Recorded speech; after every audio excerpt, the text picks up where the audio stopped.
Hi everyone, this is Steve Palladino from Palladino Power Project, bringing you another video,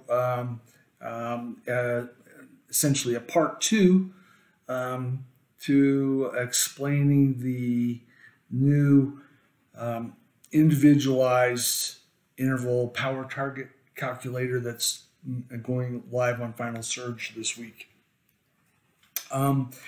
In this case, what I wanted to do is talk a little bit, pick up a little bit where I left off in terms of explaining some of the background, how we use both critical power or FTP and reserve work capacity to generate individualized power targets. And I want to compare that to a couple of other methods of generating interval power targets.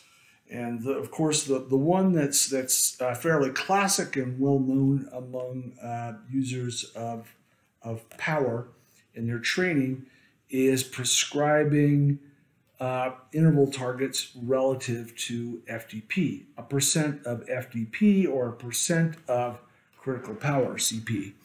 And that works quite well. I presented this data, this slide, which was it's attributed to Dr. Coggin. He did the work. Again, it was a cyclist population, a large population of cyclists, looking at variance of power as a percent of FTP across this population. It's great work, great slide, and helps illustrate some important points. You can see that the variance around FTP is quite small. It's there as you start to deviate to the left or start to deviate to the right because of fatigue resistance issues, and here because of reserve work capacity. You start to deviate a little bit, but by and large, the variance is quite small within a certain domain around FTP or critical power.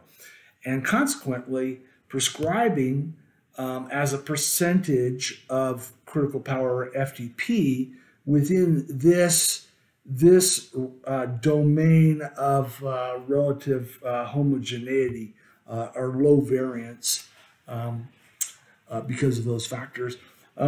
Prescribing as a percentage of FTP or a percentage of CP is viable. It works. It works quite well. The error is very small in prescribing an individualized target. So if you prescribe something like a 80% ceiling for an easy run, it's pretty reliable for most individuals. Of course, there's going to be some variability. And if you prescribe 15-minute intervals at 99 to 100% of FTP, that's going to be pretty reliable as well. And you can use it across that type of prescription across a variety of individuals. However, prescribing as a percent of FTP starts to fall apart as you get into the more left-hand side, the shorter duration domain of the power duration curve, because again, the variation or variance in reserve work capacity across a population of individuals. So it works, but then it gets to a point where it works less good. So it works quite well, then it works okay. It works pretty good. You can still prescribe pretty good targets, particularly a coach that learns the individual, knows what they race at 5Ks at or 10K at or 1,500 meters at. They get to know the athlete over a period of time. They adjust the targets, and that is sort of a back-end way of getting to prescribing a very individualized power target for that particular athlete. But when you take that prescription, it may not be as applicable to other athletes. So percent of FTP it becomes problematic as you get into these shorter domains. And I would say for most athletes, when you start getting 5 minutes and less, that's where you start seeing this, 5 minutes and less. 100 seconds, a minute and 40. You can see that out here, that, about 5 minutes and less, you start getting into that variation where you need a little bit more individualization than percent of FTP. And we went over this slide in the previous video, where a standard prescription of 3 minute work intervals at 106% of FTP. That's a pretty common target. Is about 318 watts for an individual with a 300 watt FTP. So 300 watt FTP, 106%, 318 watts. Well, the problem, as we demonstrated previously, is that the high reserve work capacity, the person with a large reserve work capacity, in this case, we're using 16 kilojoules as an example, versus 8 kilojoules in another individual. Same FTP, but different reserve work capacity.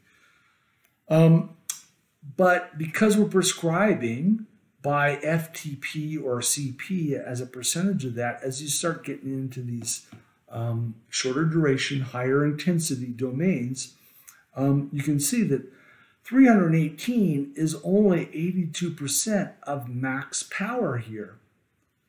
318 watts for this person is 92% of max. So they're really, when they start running these intervals, they may both hit 318 for all 6 3-minute intervals, but in terms of what's happening physiologically, in terms of the stimulus, it's a little bit different. So again, are we totally wrong in prescribing by FTP-CP? No, we're in the ballpark, but we can fine tune it more and get away from this type of error because of not really considering the person's reserve work capacity. So what's another way of doing that? Another common way that's been done in cycling for a while is prescribed as a percentage of the power duration curve max. So the model estimates a power, and you choose 95% of that model's power. I'm using 95% as an example here, but it's commonly applied, 95%. And if you do that for this individual, you can see 389 watts is their max for 3-minute power because of their reserve work capacity. There is 89 watts over FTP-CP that can be added on to that FTP-CP in terms of their maximum 3-minute average power. So in this case, 95% of that 398 is 370 watts. Okay. In this individual, 95% of 344 watts, that's the max. 95% of that is 327 watts.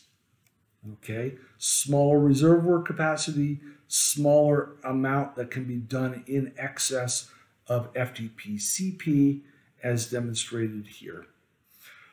So the target power would be dramatically different if we went to 95% of PDC power, and you're going, well, yeah, that PDC power includes the person's reserve work capacity in terms of generating those numbers. However, if you look at it a little bit closer, 95% of PDC power in this individual, again, 370 watts, that means they're using 70 watts of that 98 that they can go in excess of their FTP. So they're doing a 3-minute interval, they're hitting their 370 watt target, And while they're doing that, they're using up 70 of 98 watts. They're about 79% of the reserve work capacity in hitting that 95%. This individual, the 95% is 327 watts. Well, 27 watts over of the 44 watts of reserve work capacity contribution to that 344 it's only 61% of that reserve work capacity. So once again, we're going by, we're good intentions, we're going by 95% of PDC power, yet we're still getting different effects. They're subtle, but we're getting different effects in terms of how reserve work capacity is burned off during these intervals and how close to max are they actually getting. Well, not how close. They're both getting the same proximity to max, but in terms of how reserve work capacity is burned off and recovery intervals and the number of reps are maybe modified to achieve the same stimulus. So again, this particular method has, again, some subtle issues in terms of individualizing the interval power target. So again, what we've done in our this new model, this new calculator, is account for the individual's reserve work capacity and their critical power in terms of computing a interval power target. It's different than 95% of PDC power, and it's different than percent of FTP or CP, and I think it is going to lead to a superior, more individualized power targeting, interval power targeting than these other methods. Thank you for watching once again.